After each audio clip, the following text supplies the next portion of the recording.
হয়েছে। তো এখানে 99.99% কমেন্ট হচ্ছে আমাদের খুব পজিটিভ ছিল, দর্শকরা খুব প্রশংসা করেছে। সেখান থেকে ছবিটা দেখলে এটার থেকেও ব্যাপক প্রশংসা করবে বলে আমি আশা করি। এই বিষয়ে আমি আশাবাদী। আপনি কি বলেন? না দেখুন, আপনাদের সাথে তো আসলে এই লাস্ট দেখা না, আপনাদের সাথে আরও অনেকবার দেখা হবে এবং সবে মাত্র দ্বিতীয় দিন, আরও কয়েকটা দিন যাক। ঈদ তো মাত্র জাস্ট শুরু হলো, সিনেমা মানুষ দেখছে, হলমুখী হচ্ছে। আমরা আরও ফিডব্যাক চাই, আরও রিভিউ চাই, আরও অনেক দর্শকদের কমেন্ট চাই। সবগুলো শোনার পরে না আসলে আপনাদেরকে অথেন্টিক রিভিউগুলো দিতে চাচ্ছি, অথেন্টিক রেসপন্সগুলো দিতে চাচ্ছি। আপনাদের একটা জিনিস জানতে চাই, যেহেতু নির্মাতা এখানে রয়েছেন, যে অন্যান্য সিনেমা যেগুলো আপনাদের পাশাপাশি মুক্তি পেয়েছে সেগুলোর দর্শকের আমরা কয়েকদিন ধরে সিনেপ্লেক্সগুলোতে খবর নিচ্ছিলাম এবং গতকাল থেকে যারা ফিজিক্যালি আমরা হলগুলোতে সিনেমাতে রিভিউ নিচ্ছি, দর্শকরা সিনেমা নিয়ে ভালো মন্দ সব বলছেন। এখান থেকে টগরের যে ভালো জিনিসগুলো পেয়েছেন এবং পাশাপাশি যদি কোনো ব্যাড রিভিউ থেকে থাকে সেগুলোকে নিয়ে সামনের দিনে কাজ করবেন কিনা এজ এ ডিরেক্টর? অবশ্যই, কেন না? কারণ দর্শকদের জন্যই তো আসলে কাজ করা। কারণ আমরা যে কাজগুলো করি সেটা দর্শকদের জন্যই আসলে করা। দর্শকের প্রত্যেকটা রিয়াকশান, রিভিউ, কমেন্টস আমাদের জন্য খুবই কি বলবো মূল্যবান, এবং সেগুলো মাথায় রেখেই তো অবশ্যই পরবর্তী কাজটা করা উচিত, এবং ডেফিনেটলি আমিও সেটা মাথায় রেখেই কাজ করব। ইন্টারন্যাশনাল রিলিজের কোনো চিন্তাভাবনা আপনাদের কি টগরের রয়েছে? হ্যাঁ, সামনে আছে আমাদের চিন্তাভাবনা, অবশ্যই সামনে আছে। আমরা ইন্টারন্যাশনাল রিলিজ করবো, কারণ আমাদের দেশের বাইরেও তো প্রচুর বাঙালি দর্শক আছে। সো তাদেরকেও তো ছবিটা দেখার সুযোগ করে দিতে হবে। সো সেটা আমরা করবো ইনশাল্লাহ।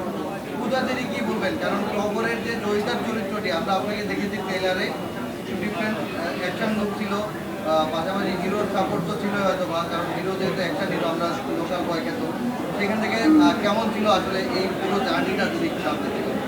না, জয়িতা আসলে এমন একজন মেয়ে যে কিনা খুব প্রতিবাদী, এবং টগরের সাথে জয়িতার আলাদা একটা কেমিস্ট্রি। টগর যেখানেই আসলে যেমনটাই হোক না কেন, খুব রুড হোক কিংবা যেরকমই হোক না কেন, জয়িতার কাছে সে একদম বলতে গেলে বরফ। সো আমার হাতেও আসলে আছে টগর এবং জয়িতা। সো টগর এবং জয়িতাময় পুরো ঈদটাই আমার যাচ্ছে। তো সবাই আসলে দর্শকরা আসলে হলে গিয়ে বুঝতে পারবে যে টগর এবং জয়িতার কেমিস্ট্রিটা আসলে কেমন।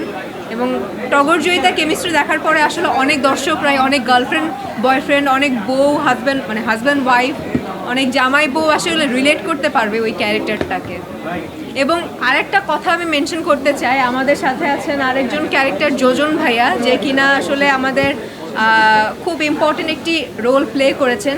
জয়িতার ভাই অজয়, ভাই বোনের একটা দুষ্টু মিষ্টি কেমিস্ট্রি, ভাই বোনরা আসলে রিলেট করতে পারবে যে আসলে ভাই বোনের প্রতি যেই ভালোবাসা, বোনের ভাইয়ের প্রতি যেই ভালোবাসা, মা বাপ হারা ভাই বোন, তারা কি করবে পরবর্তীতে, কি করতে চায়, বড় ভাই আসলে ছোট বোনকে কিভাবে বড়ভাবে ধুমধাম করে বিয়ে দিবে, সব কিছু মিলিয়ে একটা ভাই বোনের আলাদা একটা কেমিস্ট্রি আছে। তো এই কেমিস্ট্রিটাও দর্শক দেখতে পাবে। ভাই একটু যোজন ভাইয়ের কাছে যাবো, কারণ আমি ওনাকে যে জায়গা থেকে দিন আপনার থিয়েটার ব্যাকগ্রাউন্ড যেমন আছে, অন্যান্য কাজেরও এক্সপিরিয়েন্স